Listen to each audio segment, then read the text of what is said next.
ছেলে মেয়ে আছে, তাদের যদি ভবিষ্যৎ ভালো চান, অবশ্যই মাদক এবং জুয়ার হাত থেকে আপনার সন্তানকে নাতিপুত্রকে রক্ষা করতে হবে। আপনারা, আপনাদের পাশে আমরা আছি, আমাদের পাশে আপনাদের থাকতে হবে। যে কোনো মূল্যে আমরা মাদককে নির্মূল করব। রাজি আছেন? আমরা যখন আসামি ধরতে আসি, মাদক মামলার আসামি, আপনাদের হেল্প করবেন। অনেক সময় আমরা আসামি ধরতে আসে নাজেহালের শিকার হই। দেখলাম আমাদের পুলিশের সংখ্যা তো কম, দেখলাম 5 জন বা 2 জন আসি। আসামি অনেক এলাকা আছে আপনাদের এলাকায় যে মাদক ব্যবসায়ী বেশি, অনেক মানে 80%, 70% বা 20% মাদক ব্যবসায়ী। ওইখানে তো আমরা 2 জন 5 জন পুলিশ দিয়ে সম্ভব না।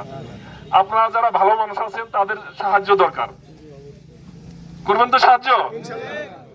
কারণ করতেই হবে, না নতুবা কিন্তু আমাদের দেশ, সমাজ, পরিবার ধ্বংস হয়ে যাবে। আপনার পরিবার হয়তো ভালো আছে, বাট পাশের পরিবারের কেউ মাদক ব্যবসা করে, আপনার সন্তান ওর সাথে মিশে কি করবে? আজ না হয় কাল মিশে দেখা গেল যে মাদকের সাথে সংশ্লিষ্ট হয়ে যাবে। তখন কিন্তু আর উপায় হবে না, কোনো উপায় থাকবে না। কারণ আমরা প্রতিদিনই এই থানাতে চাকরি করার সময় দেখি যে ওই বাবা মা বা স্ত্রী এসে কান্নাকাটি করে যে আমার স্বামী বা আমার সন্তানকে একটু জেলে রাখেন, এখন আর সহ্য করতে পারতেছে না। কারণ কি? মাদকের জন্য গলায় ছুরি ধরে, টাকা চায়, দিতে পারি না, আর দিতে না পারলে মারপিট করে। সুতরাং প্লিজ আপনারা এই মাদক নির্মূলে পুলিশকে সাহায্য করেন, সহযোগিতা করেন। আপনার পরিবার, আপনার সমাজ, আপনি ভালো থাকবেন। তো আপনারা ভালো থাকলে আমরা ভালো থাকবো। সবাই ভালো থাকবেন, আমাদের হেল্প করবেন।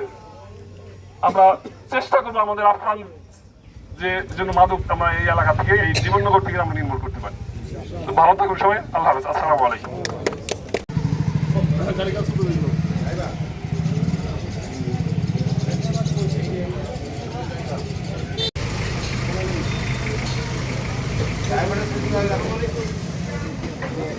তার মানে আমরা চাচ্ছি যে অ্যাকচুয়ালি জীবননগরে যেন মাদকের একেবারে কোনো কিছু না থাকে।